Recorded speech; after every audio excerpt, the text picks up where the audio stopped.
Lucas capítulo 21. Y voy a estar leyendo desde los versículos 5 hasta el final del capítulo. Lucas 21, del 5 al final del capítulo, dice así la palabra del Señor. Y a unos que hablaban de que el templo estaba adornado de hermosas piedras y ofrendas votivas, dijo Jesús: en cuanto a estas cosas que veis, días vendrán en que no quedará piedra sobre piedra que no sea destruida. Y le preguntaron diciendo: Maestro, ¿cuándo será esto? ¿Y qué señal habrá cuando estas cosas estén por suceder? Él entonces dijo: mirad que no seáis engañados, porque vendrán muchos en mi nombre diciendo: yo soy el Cristo, y el tiempo está cerca. Mas no vayáis en pos de ellos. Y cuando oigáis de guerras y de sediciones, no os alarméis, porque es necesario que estas cosas acontezcan primero, pero el fin no será inmediatamente. Entonces les dijo: se levantará nación contra nación y reino contra reino, y habrá grandes terremotos y en diferentes lugares hambres y pestilencias, y habrá terror y grandes señales del cielo. Pero antes de todas estas cosas os echarán mano y os perseguirán y os entregarán a las sinagogas y a las cárceles, y seréis llevados ante reyes y ante gobernadores por causa de mi nombre. Y esto os será ocasión para dar testimonio. Proponed en vuestros corazones, no pensar antes cómo habéis de responder en vuestra defensa. Porque yo os daré palabra y sabiduría, la cual no podrá resistir ni contradecir todos los que se opongan. Mas seréis entregados aún por vuestros padres y hermanos y parientes y amigos, y matarán a algunos de vosotros, y seréis aborrecidos de todos por causa de mi nombre. Pero ni un cabello de vuestra cabeza perecerá. Con vuestra paciencia ganaréis vuestras almas. Pero cuando viereis a Jerusalén rodeada de ejércitos, sabed entonces que su destrucción ha llegado. Entonces los que estén en Judea huyan a los montes, y los que en medio de ella váyanse, y los que estén en los campos no entren en ella. Porque estos son días de retribución, para que se cumplan todas las cosas que están escritas. Mas hay de las que estén encintas y de las que críen en aquellos días, porque habrá gran calamidad en la tierra e ira sobre este pueblo. Y caerán a filo de espada y serán llevados cautivos a todas las naciones. Y Jerusalén será hollada por los gentiles, hasta que los tiempos de los gentiles se cumplan. Entonces habrá señales en el sol, en la luna y en las estrellas, y en la tierra angustia de la gente, confundidas a causa del bramido del mar y de las olas, desfalleciendo los hombres por el temor y la expectación de las cosas que sobrevendrán en la tierra, porque las potencias del cielo serán conmovidas. Entonces verán al Hijo del Hombre, a Jesús, que vendrá en una nube con poder y gran gloria. Cuando estas cosas comiencen a suceder, erguíos y levantad vuestra cabeza, porque vuestra redención está cerca. También les dijo una parábola: mirad la higuera y todos los árboles. Cuando ya brotan, viéndolos, sabéis vosotros, por vosotros mismos, que el verano está ya cerca. Así también vosotros, cuando veáis que suceden estas cosas, sabed que está cerca el reino de Dios. De cierto os digo que no pasará esta generación hasta que todo esto acontezca. El cielo y la tierra pasarán, pero mis palabras no pasarán. Mirad también por vosotros mismos, que vuestros corazones no se carguen de glotonería y embriaguez, y de los afanes de esta vida, y venga de repente sobre vosotros aquel día. Porque como un lazo vendrá sobre todos los que habitan sobre la faz de toda la tierra. Velad pues en todo tiempo, orando que seáis tenidos por dignos de escapar de todas estas cosas que vendrán, y de estar en pie delante del Hijo del Hombre. Y enseñaba de día en el templo, y de noche saliendo se estaba en el monte que se llamaba de los Olivos. Y todo el pueblo venía a él por la mañana para oírle en el templo. Vamos a orar. Señor, queremos alabarte y darte gloria por poder reunirnos en este lugar y abrir juntos tu palabra. Y queremos pedirte la ayuda de tu Espíritu Santo. Señor, queremos pedirte que tu gracia se derrame en este lugar.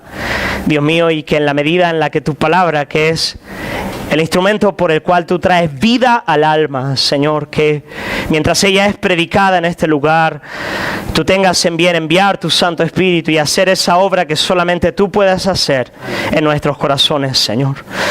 Dios mío, queremos una vez más pedirte que tú nos des ojos que vean, que tú nos des oídos que oigan, que tú nos des un corazón tierno delante de ti. Confesamos delante de ti nuestro pecado y confesamos la necesidad profunda que tenemos de que seas tú el que ministres, Señor, a nuestros corazones. Te lo pedimos, Padre, en el nombre de Cristo Jesús. Amén. Amén. Estamos en la última semana antes de que Jesús muera y resucite. Es la última semana del ministerio del Señor. Y Jesús está sentado en el Monte de los Olivos, un monte bien importante de Jerusalén. Y delante de ese monte estaba el templo, el gran templo de los judíos, un templo extraordinario. Era un templo, si me estoy enganchando aquí, ¿no? Era un templo que había sido edificado por Herodes, el tercer templo ya. Y los discípulos estaban con el Señor en aquel lugar. En realidad solo habían 4 personas en todo este discurso. El discurso que se llama como el discurso de los olivos, porque fue predicado en el Monte de los Olivos. Y solo habían 4 personas con Jesús en aquel lugar, que eran Pedro, Andrés, Juan y Jacobo, 2 hermanos y 2 hermanos. Y en aquel momento los discípulos, no sé quién de ellos, tal vez todos, tal vez Pedro, que era el que más hablaba realmente, hablaba el tiempo entero, tal vez mira al templo y le dice al Señor, Señor, y ahora lo voy a decir con la versión moderna, Señor, ¿no has visto qué pasada el templo? Es extraordinario. ¿Has visto qué glamour, qué gloria?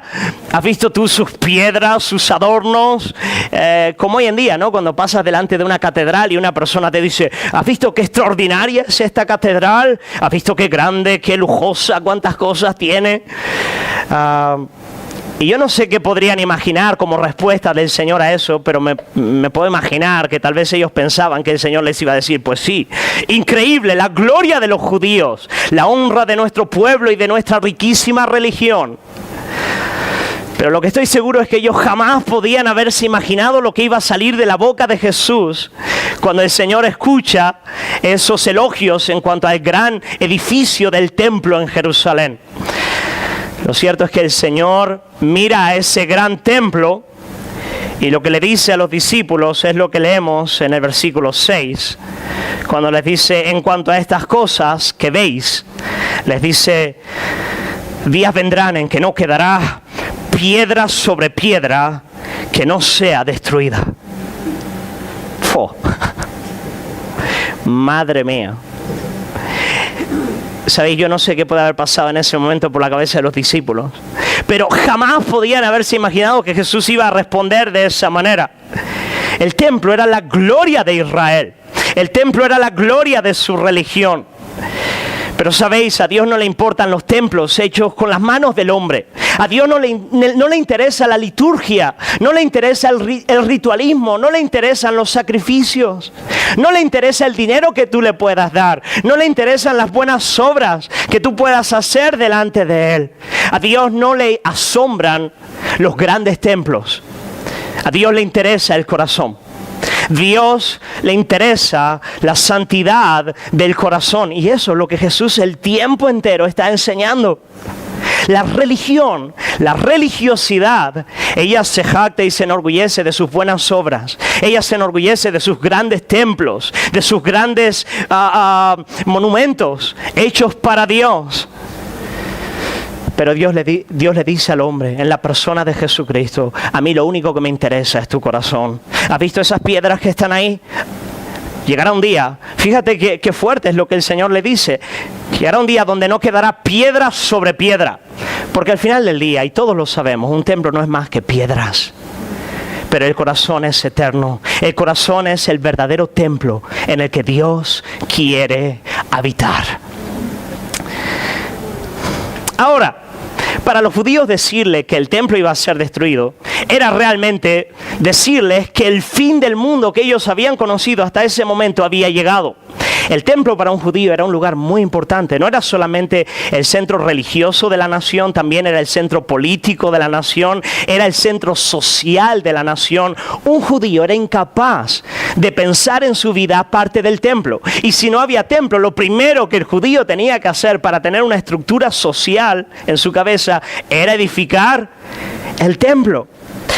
Es lo mismo que si a ti te dijeran, o a mí como buen occidental que somos, que el día de mañana dejarán de existir los estados democráticos. Ya no vamos a vivir en una democracia, ya no van a haber nacionalidades, tu pasaporte ya no va a servir de nada, no va a haber una iglesia a la que puedas asistir, no van a haber comercios a los que puedas ir a comprar. O sea, realmente tú ya no podrías pensar en tu vida en el día de mañana. Es como si, en cierto sentido, el fin del mundo hubiese llegado. Eso era lo que pasaba en la mente del judío cuando Jesús les dice, el templo va a ser destruido y esta nación va a ser tomada. Y entonces, aprovechando la ocasión, Jesús va a enseñar dos cosas. El Señor les va a enseñar sobre la caída del templo y la caída de Jerusalén, que iba a acontecer 70 años después de la muerte y resurrección de Jesús. Y Él iba a unir ese evento con un evento mucho más traumático y mucho más amplio que todavía está por suceder. Y no es otro que la venida de Jesucristo para consumar y terminar la gran historia de los hombres. Y Jesús une ambos eventos. Él une, y en la cabeza del judío, en cierto sentido, estaban unidos. El Señor entonces les va a enseñar lo que iba a acontecer. Jesús empieza a profetizar y les dice, mira, en poco tiempo Jerusalén va a caer. Y eso ocurrió en la historia. 70 después de Cristo, Jerusalén cayó. Fue tomada por el Imperio Romano y hubo un destrozo en la nación.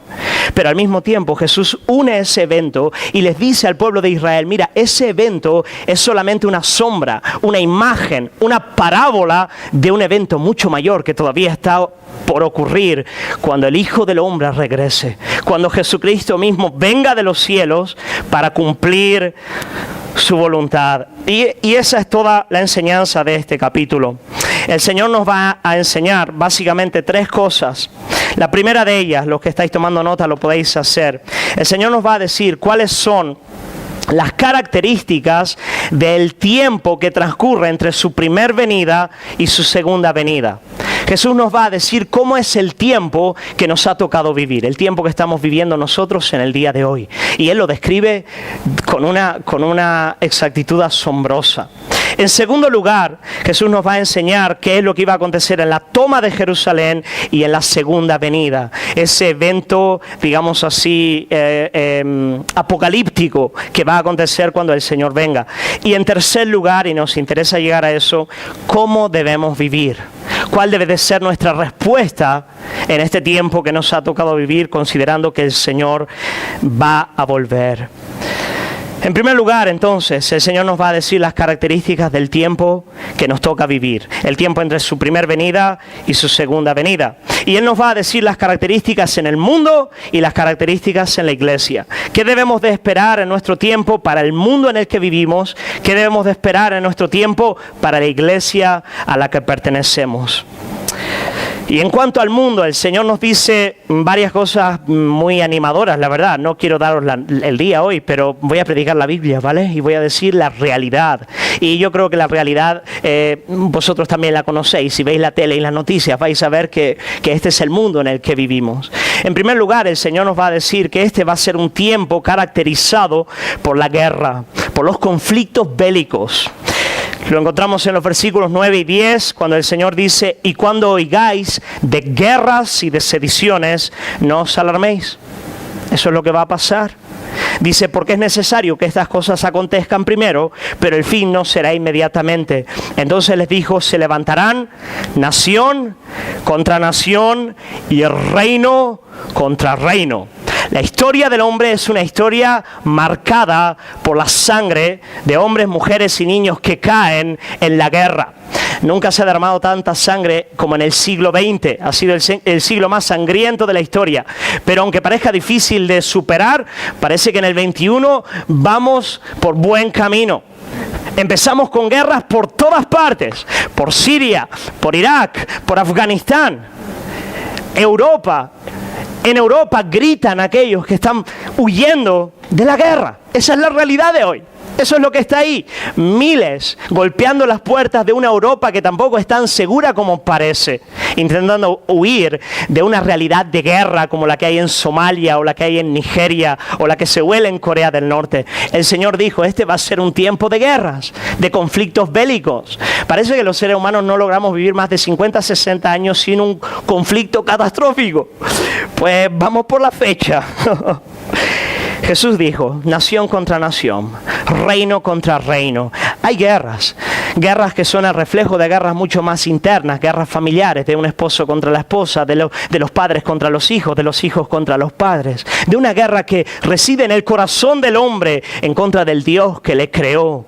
El hombre está en continua guerra y esa es la característica de nuestro tiempo. La segunda, catástrofes naturales. En el versículo 11 se nos habla de grandes terremotos, como el que vimos hace poco en Ecuador, o en Japón, o hace algunos años en Tailandia. Jesús dijo grandes terremotos, catástrofes naturales. Y en tercer lugar, el Señor dijo que va a ser un tiempo de una profunda desigualdad social. Desigualdad social.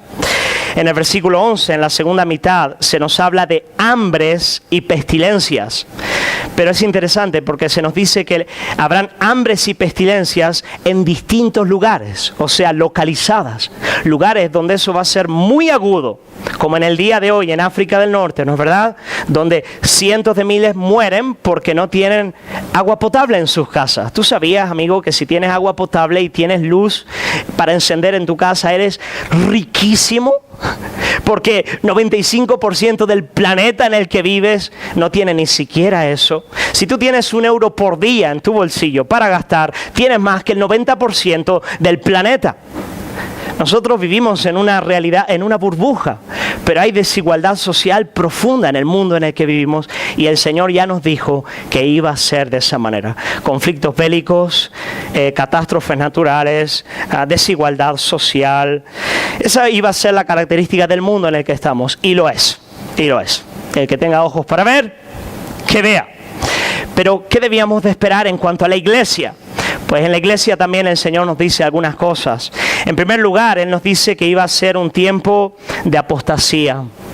Apostasía. ¿Qué significa apostasía? Apostasía significa de muchas personas abandonando la fe. Mucha gente que iba a abandonar al Señor. Mucha gente que se iba a ir de Él. El versículo 8 dice, Él entonces dijo, mirad que no seáis engañados, porque vendrán muchos en mi nombre diciendo, yo soy el Cristo y el tiempo está cerca, mas no vayáis en pos de ellos. Ahora, ¿qué significa eso? ¿Qué significa vendrán muchos en mi nombre diciendo, yo soy el Cristo? Pues la palabra Cristo significa Mesías y Mesías significa Salvador. Lo que Jesús está diciendo es que van a venir muchos hombres que nos van a prometer que no son ellos los que nos van a arreglar la vida, los que nos van a dar la solución a nuestros problemas. Y la historia del hombre es una historia marcada por muchos falsos mesías, mesías políticos, hombres que vienen en la política y nos dicen, yo soy la persona que os va a solucionar la vida. Hitler fue un mesías político, lo fue también Stalin, lo fue Mussolini, efectivamente. Todos ellos eran falsos cristos, pero también han habido falsos cristos en la religión, hombres que se han dicho y han dicho, se han levantado y han dicho, yo soy la voz de Dios, yo soy el que vengo a solucionarte la vida, yo soy el que tiene la palabra divina. Cuando hombre alguno puede decir eso, la iglesia solo tiene una cabeza y esa cabeza es Jesucristo. Falsos cristos, falsos mesías, hombres que se ponen en el lugar de Dios y nos dicen, soy yo el que te va a solucionar la vida. Y Jesús está diciendo, tened cuidado, no vayáis en pos de ellos, no pongáis vuestra esperanza en el hombre. El hombre es polvo, hermanos, hoy somos, mañana dejamos de ser. Pero Jesús dijo, va a haber mucha gente así. En Mateo 24:11, que es el texto paralelo a este, Jesús les dice a sus discípulos, y muchos falsos profetas se levantarán y engañarán a muchos, y por haberse multiplicado la maldad, dice, el amor de muchos se enfriará. El mundo se va a volver tan cruel, tan indiferente, tan orgulloso, tan distante de su Creador, que aún aquellos que tenían una llama de amor sincero, al ver la realidad que les rodea, se va a ir apagando. El amor de muchos, delante de la maldad que les rodea, va a menguar, se va a ir apagando, va a ser un tiempo de apostasía. Jesús lo advirtió y la iglesia está marcada por esa realidad, por la realidad de falsos maestros, de falsos profetas, de falsos cristos y de cientos de miles que corren en pos de ellos. Persecución, un tiempo de persecución para la iglesia de Cristo. Versículo 12 dice: pero antes de todas estas cosas os echarán mano y os perseguirán y os entregarán a las sinagogas y a las cárceles y seréis llevados ante reyes y ante gobernantes por causa de mi nombre. En el versículo 16 dice: mas seréis entregados, fíjate lo profundo de la persecución, dice: mas seréis entregados aún por vuestros padres y hermanos y parientes y amigos y matarán a algunos de vosotros. Y seréis aborrecidos, dice, por todos, por causa de mi nombre. Pues bien, eso también es muy cierto. La iglesia está regada por la sangre de los mártires y eso está ocurriendo en el día de hoy. No sé si habéis visto a aquellos egipcios que murieron en la playa, degollados por Isis, confesando el nombre del Señor. La persecución está al orden del día. Es una realidad que la iglesia está viviendo de manera muy radical en nuestro tiempo. Pero es interesante porque el Señor dice: tú esperas en ese momento que, yo que sé, que el Señor entonces les diga, pero muchachos, tranquilos, vosotros quedaros, no sé, escondiditos, orando, no os preocupéis, yo os voy a consolar, yo voy a volver para rescatarlos de ese mundo perverso en el cual estáis, sé que vais a estar muy desanimados, así que tranquilo, tú relajado en tu casa, orando, esperando a que yo venga. Pero ¿qué va? El Señor entonces les mira y les dice: sabéis, esta es una realidad extraordinaria, un momento fantástico para que deis testimonio de mí. Y yo me imagino a los discípulos escuchando y diciendo que esto va a ser extraordinario para que yo dé testimonio de ti. Sí, fantástico, de verdad. Va a ser una gran oportunidad. Os van a entregar a los reyes y a los gobernantes. ¡Oh, qué pasada! Ahí vais a poder hablar de mí. Y claro, yo me imagino en ese momento el vértigo de los discípulos diciendo: ¿quién narices puede tener fuerzas para hablar en una situación de esas cuando voy a estar completamente aterrado delante de lo que me está pasando? Y entonces el Señor les consuela diciendo: mira, no te preocupes, no tienes que prepararte para ese momento. No tienes que pensar que ahora tienes lo que necesitas para vivir esa realidad. No, cuando llegue el momento, yo te voy a dar lo que tú necesitas. Eso es lo que dice en el texto. Yo te voy a dar lo que necesitas. ¿Sabéis, iglesia? A veces yo pienso en la realidad de la persecución y me pregunto: ¿será que yo sería capaz de soportar determinadas cosas si el Señor ordenase que ocurriesen? El Señor me dice: no te preocupes, no tienes que pensar en eso. Lo que tienes que saber es que llegado el momento, yo te voy a dar lo que tú necesitas, la palabra y el espíritu que necesitas. De modo que para la iglesia este sería un tiempo, fíjate, de apostasía, de persecución, pero de un testimonio extraordinario, en el que el evangelio se iba a extender a pesar de la persecución. No, yo diría en la persecución y por la persecución. Por lo tanto, fíjate, un tiempo de testimonio de la fe, un tiempo donde el evangelio se iba a predicar a las naciones. Muy bien, hasta ahí entonces las características de este tiempo en el mundo, en la iglesia, y después el Señor entonces empieza a hablar de esos eventos dramáticos, de la caída de Jerusalén y de la venida del Hijo del Hombre. Versículos 25 al 27, Él nos habla de 20 al 24, perdón, Él nos habla de la toma de Jerusalén. Mirad lo que dice el versículo 20, dice... Versículo 20, pero cuando viereis a Jerusalén rodeada de ejércitos, sabed entonces que su destrucción ha llegado. Entonces los que estén en Judea, huyan y váyanse. Huyan a los montes y los que en medio de ella váyanse, y los que estén en los campos no entren en ella, porque serán días de retribución. Dios iba a juzgar a la nación. Y es interesante porque la historia nos cuenta que muchos judíos de verdad le creyeron al Señor. Y que cuando el ejército romano en el 70 después de Cristo llega a Jerusalén, ellos huyen a Decápolis y a las ciudades de las montañas y de verdad libran sus vidas. Pero Jesús une a ese evento terrible, donde Jerusalén cae, los hombres mueren, las mujeres mueren, inclusive los niños mueren en ese momento. El Señor lo une a un evento mucho más dramático, que es el evento en el que Jesús mismo vendrá físicamente a la tierra, a su segunda venida. Vemos que en su segunda venida la naturaleza es conmovida, las montañas, los cielos, los hombres se llenan de angustia ante lo que va a suceder, y entonces se nos dice en el texto que el Hijo del Hombre aparece con toda su gloria y majestad físicamente para redimir a su pueblo y para establecer su reino. Eso es lo que va a ocurrir, iglesia. La Biblia lo enseña de manera clara. Jesús vino como un bebé, y tú lo ves en el pesebre. Vino como un corderito para morir. En ese momento, Él se entregó al ejército romano. Él vino para dar su vida. Pero la Biblia nos enseña que la segunda vez en que Él vuelva, ya no va a ser un corderito, ya va a ser el Rey de Reyes y León y Señor de Señores, el León de la tribu de Judá. Va a venir de otra manera. A veces veo a gente decir: ay, qué bonito este Jesús en el pesebre, mi Jesucito, qué bonito es. Amigo, ten cuidado, porque Jesucito ya no está así. Hoy es el Rey de la Gloria. Y cuando venga, te aseguro que no va a decir: ay, mi Jesucito. En ese momento te va a temblar todo, porque vendrá el Rey de Reyes y Señor de Señores. Ahora, ¿por qué es importante esta enseñanza y doctrina bíblica? La Iglesia, desde todo su tiempo, la Iglesia ortodoxa ha creído con todas sus fuerzas, porque la Biblia lo enseña, que Jesús va a volver físicamente entre los muertos. Ahora, para muchos esta es una enseñanza muy radical o una enseñanza que parece fanática. Muchos han abusado de esta verdad.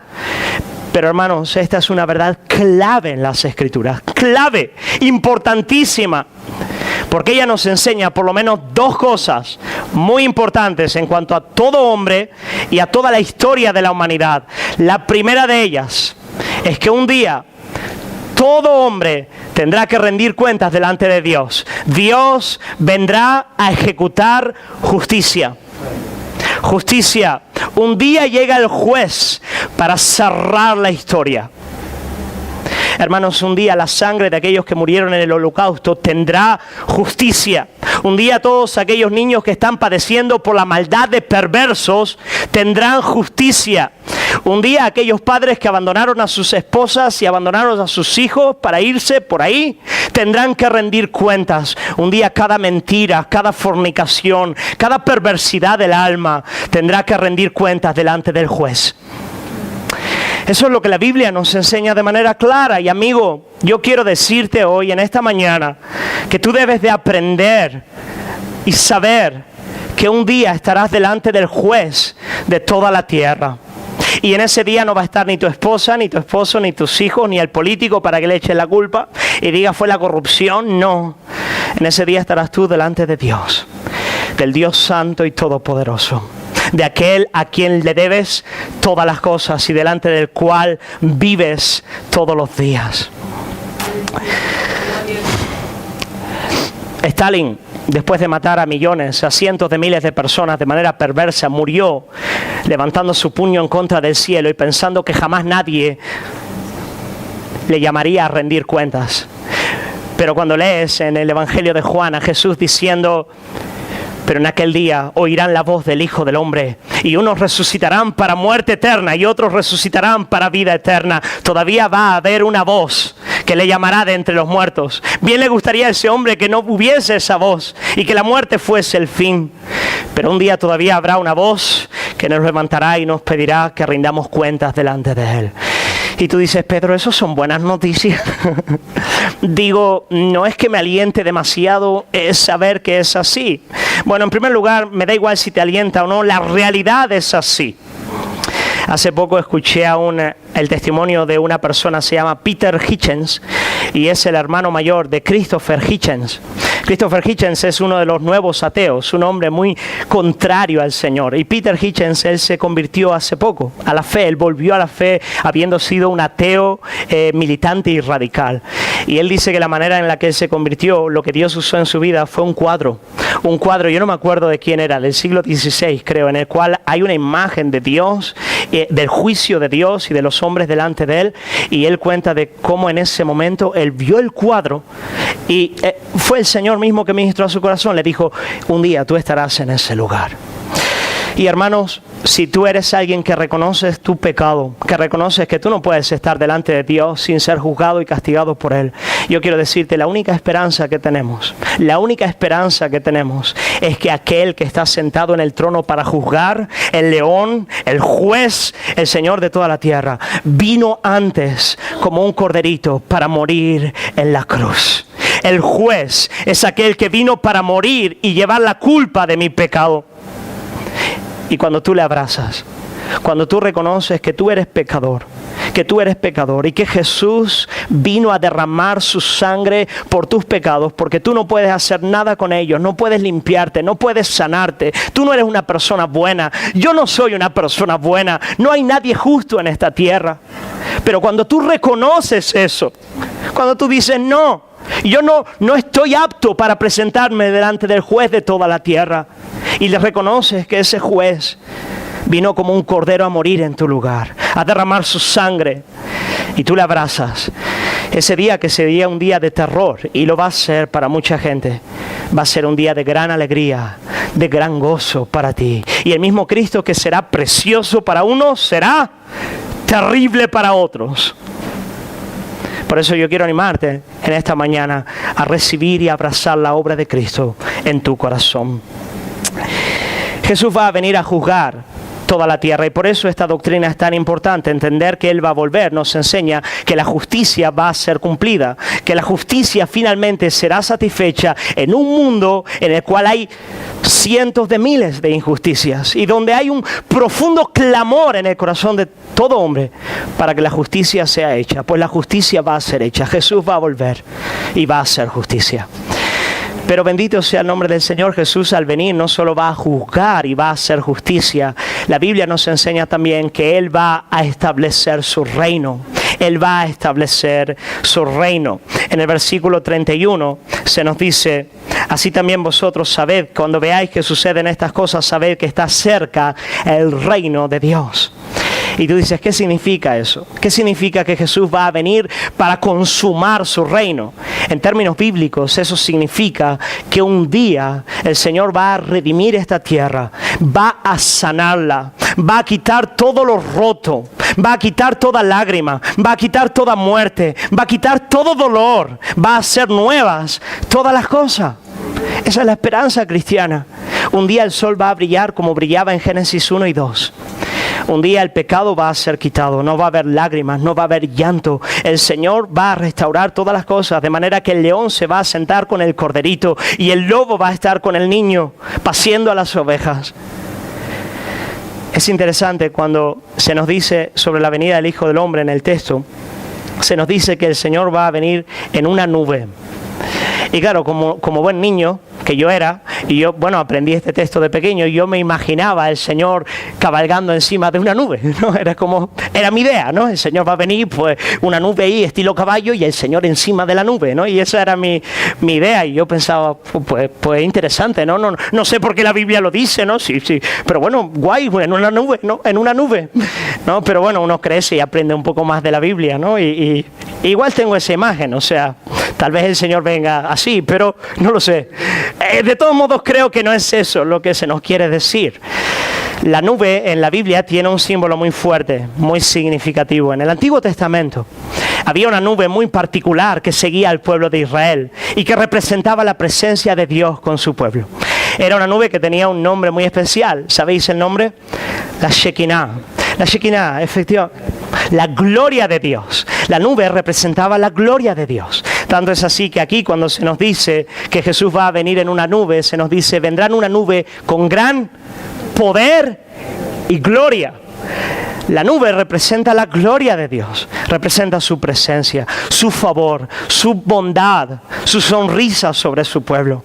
La nube es aquello que el hombre perdió en Génesis capítulo 3. Cuando el hombre pecó y se rebeló en contra de Dios, el hombre perdió la presencia de Dios. Dios se fue, Dios abandonó. Por eso esta tierra padece, está enferma, está rota.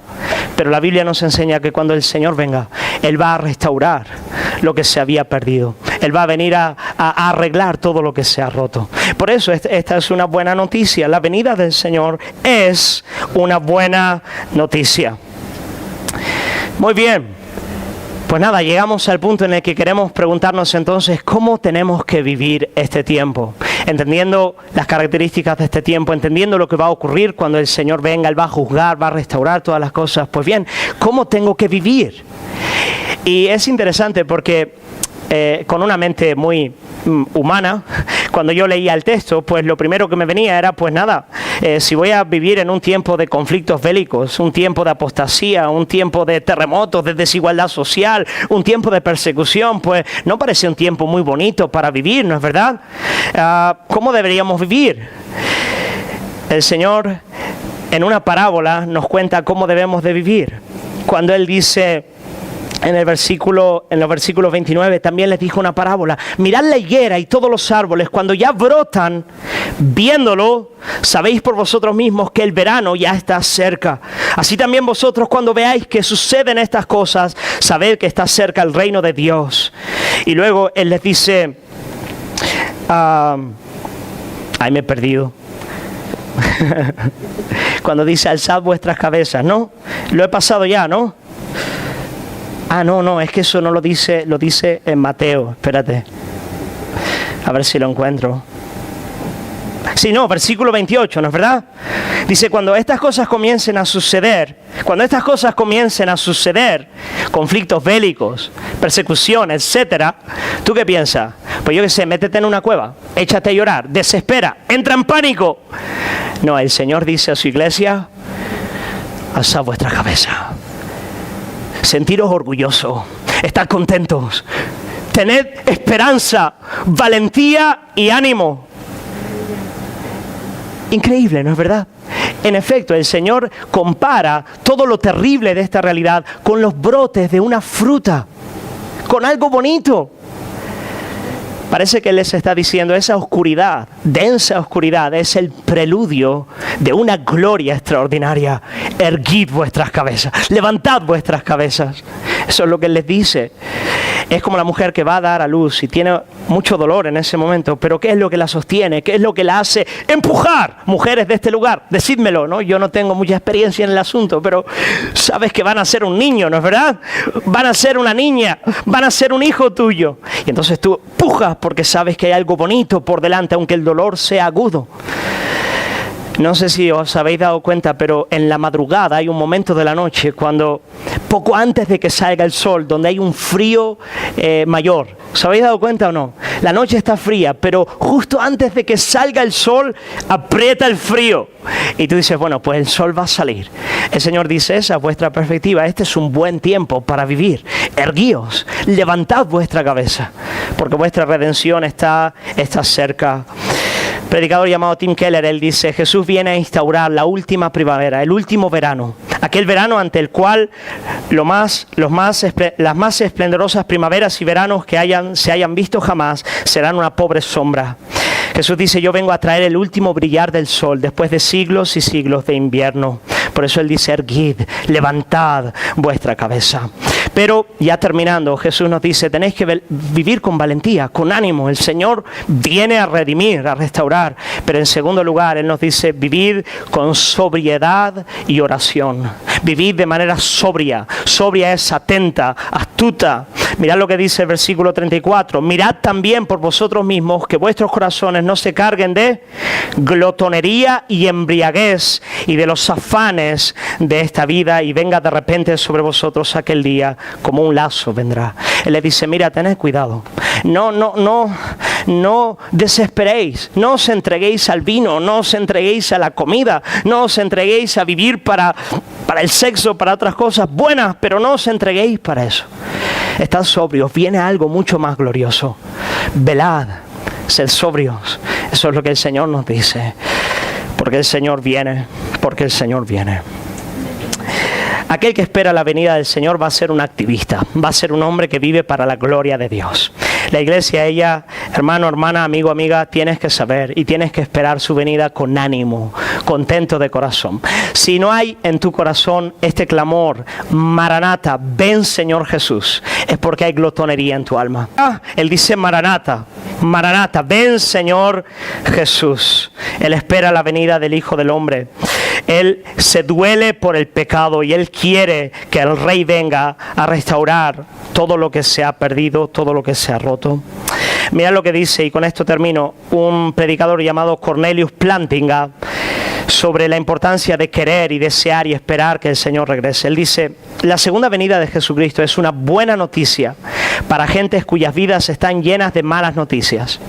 Si tú eres un esclavo del faraón en Egipto o en el sur de los Estados Unidos a principios del siglo XIX, si eres un israelita exiliado en Babilonia o un kosovo exiliado en Albania, si eres una mujer que vive en un país en el que si tu marido se molesta contigo, puede encerrarte en una habitación y golpearte con violencia, si eres un cristiano en el África subsahariana en los días de hoy, donde el hambre consume poblaciones enteras, entonces tú no dudas cuando alguien menciona el retorno del Señor Jesucristo.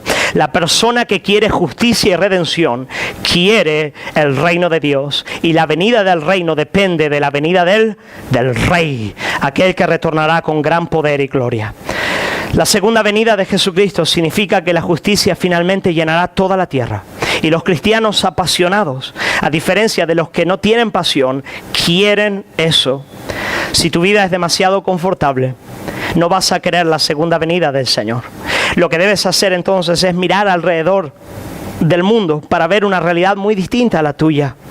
Tened cuidado con veros absorbidos con las preocupaciones por vosotros mismos. Antes estad alertas, levantad vuestras cabezas, porque el reino está cerca. Las palabras de Jesús son un antídoto contra nuestra inactividad y un antídoto en contra de toda forma de incredulidad. Las palabras de Jesús se proponen a darnos esperanza para luchar por la justicia y predicar el Evangelio. Así que, iglesia, vamos a terminar orando y diciéndole al Señor, Maranata, ven Señor Jesús. Dile, yo quiero esperar, yo quiero desear tu venida. Yo quiero desear, yo quiero vivir en la expectativa del día en el que tú regreses. Si no te has puesto a cuentas con el Rey, si tú sabes que todavía no estás preparado para encontrarte con Él, yo quiero animarte hoy a acudir a Jesús. Yo quiero animarte hoy a entregar tu vida a Él, a pedirle al Señor, Señor, límpiame de todos mis pecados. Yo quiero abrazarte a ti, yo quiero creerte y descansar solamente en ti. Vamos a orar, iglesia, y pedirle eso al Señor. Señor, queremos alabarte por tu palabra.